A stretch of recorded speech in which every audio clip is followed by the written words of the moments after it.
TV पे ads देखे होंगे आपने, लाइफ इंश्योरेंस वाले लोग बोलते हैं लाखों करोड़ों का इंश्योरेंस होना जरूरी है, लेकिन सोचो उस बंदे का इंश्योरेंस कितने का होगा जिसपे पूरी फिल्म इंडस्ट्री के कम से कम 4-5 हजार करोड़ रुपए लगे हुए हैं। प्रबोस द डायनासोर शायद किसी ने भी नहीं सोचा था आदि पुरुष जैसी फिल्म के बाद ये बंदा कभी करियर में कमबैक कर भी पाएगा, लेकिन बाहुबली अब कल्कि लेकर आए हैं जिसने सारे बॉक्स ऑफिस रिकॉर्ड्स अपने पैरों में गिराए हैं। 100 घंटे से भी कम में पिक्चर 500 करोड़ पार हो गई है। पता चला आपको संडे को फिल्म ने हिंदी कलेक्शन में 150% का जंप मारा है। 27 करोड़ से सीधा 40 करोड़, एकदम बादल में पहुंच गई फिल्म। सिर्फ संडे का बिजनेस कल्कि का उतना है जितने लाइफ टाइम बिजनेस में बाकी एक्टर्स की फिल्म को सुपरहिट बोल दिया जाता है। 90 करोड़ नेट फिगर्स में सिर्फ इंडिया के अंदर, और जब वर्ल्ड वाइड की बात करेंगे तो गाड़ी डबल सेंचुरी की तरफ बढ़ती हुई ऑलमोस्ट 170 से 180 करोड़ तक पहुंच जाती है। इस हिसाब से कल्कि का बिजनेस ओनली 4 डेज के अंदर पूरी दुनिया में 5 सेंचुरी और हाफ सेंचुरी 550 करोड़ प्लस का कलेक्शन डन कर चुका है। लेकिन ये तो बस शुरुआत है सर। सोचो प्रभास की फिल्म जब बैक टू बैक फेलियर्स के बाद बॉक्स ऑफिस पे इस तरीके से परफॉर्म कर रही है,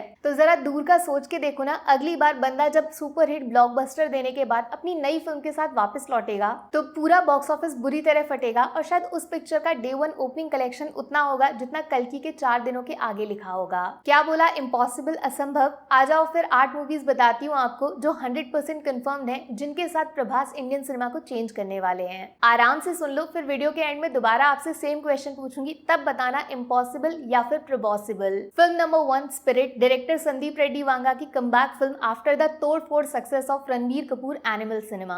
भैया शायद ये पहली बार ऐसी फिल्म बनने जा रही है जिसमें प्रभास के होने के बाद भी उसका असली फोकस इस बार किसी डायरेक्टर के नाम के ऊपर होगा। फिल्म देखोगे या नहीं उसका जवाब तो हर कोई जानता है, लेकिन सबसे बड़ी मुश्किल होगी संदीप वांगा या फिर प्रभास, किसकी वजह से ये फिल्म हिट बनेगी। एनिमल का प्रॉफिट जानते हो आप, सिर्फ 100 करोड़ के बजट में 900 करोड़ का कलेक्शन। ये है संदीप वांगा की डायरेक्शन पावर। लोगों को मजबूर कर देते हैं टिकट खरीदने के लिए, क्योंकि इनका सिनेमा सीधा नेशनल इशू बन जाता है। अच्छा लगे बुरा लगे इग्नोर कोई नहीं कर सकता। फिल्म में प्रभास एक ग्रे शेड कैरेक्टर प्ले करेंगे, फुल ऑफ एक्शन एंड जबरदस्त इमोशंस, मास विद क्लास दोनों का पूरा ध्यान रखा जाएगा। लेकिन जो डिफरेंट चीज इस फिल्म को स्पेशल बनाती है वो ये कि प्रभास क्रिमिनल नहीं, फर्स्ट टाइम वांगा की फिल्म में पुलिस बनने वाले हैं। लोग पूछ रहे थे एनिमल में पुलिस कहाँ गई, वांगा ने बोला है पुलिस आएगी स्पिरिट में, और जब वो आएगी हर किसी को उसके सामने सर झुकाना पड़ेगा। मानो या ना मानो सबसे सेफ फिल्म है ये प्रभास के लिए, क्योंकि वांगा जब रणबीर के साथ 900 करोड़ कर सकते हैं तो प्रभास के साथ कितने 900 और करेंगे सोच लो। फिल्म नंबर 2 है KGF 3, लगाना झटका, उड़ गए तोते आपके, लेकिन इतना शॉक्ड होने की जरूरत नहीं है। प्रभास डेफिनेटली KGF यूनिवर्स में नजर आएंगे 101%। ये फोटो भैया पता नहीं कब से इंटरनेट पे घूम रहा है, लेकिन थिएटर्स में एक साथ आके नहीं दे रहे हैं ये लोग। सलार में मौका मिस कर दिया, वरना कलेक्शन 2-3 हजार करोड़ तो कहीं नहीं गया था। लेकिन सोचो कितने बड़े प्लान्स होंगे डायरेक्टर प्रशांत नील के, जब 2-3 हजार करोड़ को ये बंदा लात मार सकता है तो अपने KGF 3 को दुनिया की नंबर 1 फिल्म बनाने के लिए क्या क्या नहीं करेगा। सलार वर्सेस रॉकी भाई लोडिंग है सर। सलार जिसने देखी है वो अच्छे से जानता है KGF और डायनासोर दोनों की थीम 100% मैच करती है। इवन टाइमलाइंस भी बहुत ज्यादा सिमिलर हैं। इवन कहानी के राइटर नील साहब खुद हैं, और उनके हिसाब से KGF 3 की स्टोरी ऑलरेडी लिखी जा चुकी है। अब इस सीन के बाद रॉकी भैया अकेले तो नहीं आने वाले। उत्सव की तैयारी करो मामा। KGF चैप्टर 2 ने तो सिर्फ सिनेमा में इमरजेंसी लगाई थी, KGF 3 सच में पूरी दुनिया का चक्का जाम कर देगा। प्रबॉस वर्सेस मॉन्स्टर। फिल्म नंबर 3 इस लिस्ट में प्रभास के अपकमिंग करियर की सबसे रिस्की फिल्म लग रही है, क्योंकि मास नहीं टोटल फैमिली ड्रामा ट्राई किया जाएगा जब राजा साहब सिनेमा में आएगा। देखो ये फिल्म एक तरीके से स्ट्रॉन्ग जवाब हो सकती है उन लोगों के लिए जो प्रभास की एक्टिंग स्किल्स को क्वेश्चन करते हैं, लेकिन सबसे बड़ा खतरा यही है कि जिस बंदे को हम बाहुबली, कल्कि, भगवान राम जैसे अवतार में देख चुके हैं, क्या वो एक नॉर्मल फनी कॉमेडी कैरेक्टर में लोगों को पसंद आएगा?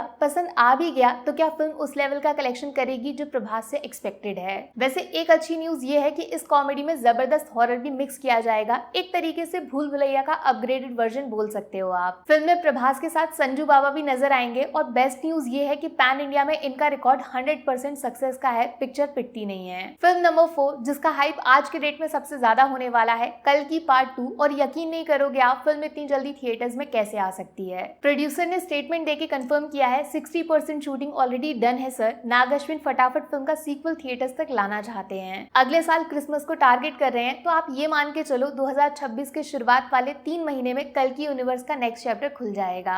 अब जिसने फिल्म देखी है वो अच्छे से जानता है प्रभास का कैरेक्टर सिर्फ भैरवा पे खत्म नहीं होता, वो सीधा जाता है महाभारत के कुरुक्षेत्र युद्ध तक। कल्कि के बाद नाग अश्विन पक्का पब्लिक फीडबैक पे ध्यान देंगे और फ्यूचर वाला सिनेमा कम, जबकि पास्ट हिस्ट्री वाला एंगल ज्यादा डाला जाएगा पार्ट पार्ट 2 में। बॉस जैसा रिस्पॉन्स अभी थिएटर्स में मिल रहा है फिल्म को, ज्यादा चौंकिएगा मत अगर कल्कि 2 बाहुबली 2 के 1800 करोड़ को सिर्फ पीछे नहीं बहुत पीछे छोड़ जाए। फिल्म नंबर 5 वो है जिसके बारे में काफी कम लोग जानते हैं, लेकिन मेरे लिए पर्सनली ये सबसे ज्यादा एक्साइटिंग प्रोजेक्ट है प्रभास की अपकमिंग मूवीज में। रावणम इसको खुद लिखने वाले हैं प्रशांत नील और प्रभास को नेवर सीन बिफोर अवतार में प्रेजेंट करने वाले हैं 10 टाइम्स KGF 10 टाइम्स सलार। रावणम एक माइथोलॉजिकल फिल्म हो सकती है जिसको कल्कि की तरह फ्यूचर सिनेमा के साथ मिक्स करके प्रभास को किसी आइकॉनिक पास्ट कैरेक्टर के साथ कनेक्ट किया जाएगा। ये फर्स्ट टाइम होगा जब प्रभास एक all in all negative shade character play करेंगे। अब फिल्म का नाम रावण है तो आइडिया लगा लो आप इवल प्रभास कैसे दिखेंगे। एक थ्योरी वैसे ये भी घूम रही है मार्केट में कि रावणम एक्चुअली में रामायण का ही दूसरा वर्जन होगी जिसको रावण के नैरेटिव से सुनाया जाएगा। अब भैया प्रभास को राम बनते हुए तो ऑलरेडी देख लिया और थैंक्स टू ओम राउत उस फिल्म का सीक्वल दुनिया में किसी को भी नहीं चाहिए, लेकिन प्रभास एज रावण ये कॉम्बिनेशन लिटरली अनएक्सपेक्टेड हो सकता है। सोचो जब रॉकी सलार जैसे कैरेक्टर्स इतना जबरदस्त प्रेजेंट किए जाते हैं तो एक हिस्टोरिकल कैरेक्टर रावण जैसा उसको नील साहब कहां तक लेकर जाएंगे। वैसे बहुत हाई फाई बजट फिल्म है ये, जब आएगी इंडिया की सबसे महंगी फिल्म बन जाएगी। फिल्म नंबर 6 प्रभास के लिए सबसे बड़ा चैलेंज डायरेक्टर लोकेश कनगराज के साथ टॉप लेवल एक्शन थ्रिलर जो लोकेश के करियर की लास्ट फिल्म होगी। प्रभास के लिए सबसे बड़ा चैलेंज क्यों बोला यही सोच रहे हो ना, बॉस LCU का नाम सुना है, सोचो उसको खत्म करने के बाद लोकेश प्रभास के साथ अपनी लास्ट फिल्म लेकर आएंगे, कितना सॉलिड प्रेशर होगा प्रभास के ऊपर LCU के हाइप को सिर्फ मैच नहीं क्रॉस करने का। वैसे इनसाइड रिपोर्ट्स ये भी हैं कि वो एक मल्टी स्टारर फिल्म होगी, प्रभास एज लीड हीरो तो उनके सामने मल्टीपल विलन्स प्लस ढेर सारे अनएक्सपेक्टेड कैमियोज। शायद ये कल्कि में आखिरी बार नहीं होगा जब कमल हसन वर्सेस प्रभास का फेस ऑफ होगा। लोकेश वाली फिल्म का एंड गेम भी इन दोनों के बीच में हो सकता है। सोचो जब LCU खत्म होगा डायरेक्टर लोकेश का हाइप कहाँ पे पहुंच गया होगा और वहां तक पहुंचते पहुंचते प्रभास का स्टारडम पैन इंडिया नहीं पैन वर्ल्ड जा चुका होगा। ऐसे में जब ये दोनों कंबाइन करेंगे एक फाइनल फिल्म के लिए, बाप रे बाप आप इमेजिन नहीं कर सकते हो उस फिल्म का डे 1 बिजनेस कहाँ पे जाके रुकेगा। बूम। फिल्म नंबर 7 एकदम आउट ऑफ सिलेबस जिसके लिए हम लोग बिल्कुल रेडी नहीं है, बाहुबली यूनिवर्स का कमबैक विद चैप्टर 3 लोडिंग है सर। मजाक बिल्कुल नहीं कर रही हूँ, ना ही आज कैलेंडर में 1 अप्रैल लिखा हुआ है, 100% कंफर्म्ड है सर। बाहुबली का 3rd चैप्टर पक्का बनेगा, पक्का पक्का। खुद SS राजामौली द जीनियस ने एक स्टेटमेंट में रिवील किया था वो बाहुबली का 3rd पार्ट जरूर बनाना चाहेंगे, लेकिन कब उसका कोई जवाब नहीं है उनके पास। बाहुबली 3 किसी भी तरीके से पिछले दोनों पार्ट्स के साथ कनेक्टेड नहीं होने वाली है, ये एक फ्रेश स्टोरी होगी विद टोटली न्यू कैरेक्टर्स। हाँ लेकिन एक बात जो बिल्कुल सेम टू सेम रहेगी, द बाहुबली फेस प्रभास वो नहीं बदलने वाला। फिल्म जब बनेगी इनके साथ ही बनेगी। अभी जिसने कल्कि देखी होगी उसने नोटिस किया होगा फिल्म में खुद SS राजामौली का कैमियो भी था। उन्होंने बड़ी इंटरेस्टिंग बात बोली थी, पूरे 10 साल मांगे थे उन्होंने प्रभास से अपने नेक्स्ट प्रोजेक्ट के लिए। बात मजाक में थी या फिर कोई हिंट फॉर फ्यूचर वो तो सिर्फ ये दोनों लोग ही जानते होंगे। फिलहाल तो SS राजामौली महेश बाबू के साथ जंगल एडवेंचर सिनेमा बना रहे हैं जो काफी लंबा चलेगा। फिर RRR का सीक्वल भी अनाउंस कर दिया है। उसके बाद महाभारत इनका ड्रीम प्रोजेक्ट है वो, और शायद 5-6 पार्ट्स लगेंगे उसकी कहानी खत्म करने में। तब शायद कहीं जाके बाहुबली 3 का नंबर आएगा टू लॉन्ग। तो भैया अब एकदम लास्ट लेकिन इस लिस्ट में सबसे अंडररेटेड फिल्म सलार पार्ट 2, मैं अपना पैसा लगा रही हूँ इस नाम के ऊपर। क्लैश की वजह से जो फालतू नेगेटिविटी मिली थी सलार पार्ट 1 को, उसकी वजह से ये फिल्म अपनी ऑडियंस तक पहुंच ही नहीं पाई, वरना प्रभास का कमबैक पिछले साल ही हो जाता। ऐसा थिएटर एक्सपीरियंस ना तो मैंने पहले कभी देखा था और शायद अब दोबारा सीधा सलार पार्ट 2 में देखने को ही मिलेगा।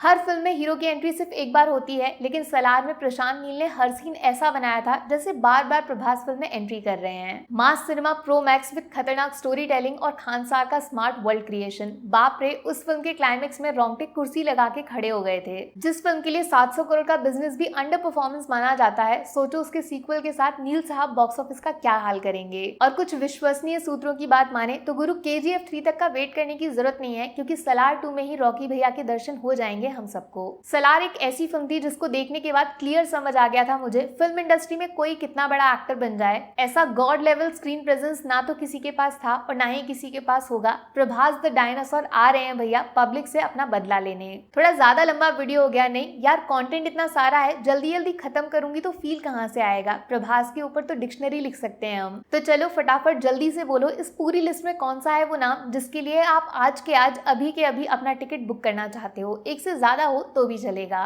बाकी वीडियो में कुछ पसंद आया हो या फिर कुछ शिकायत करनी हो तो मैं आपको इंस्टाग्राम पर भी मिल जाऊंगी, वरना थोड़ा सा इंतजार करिए। मिलूंगी आपसे अगले वीडियो में। Take care, bye bye.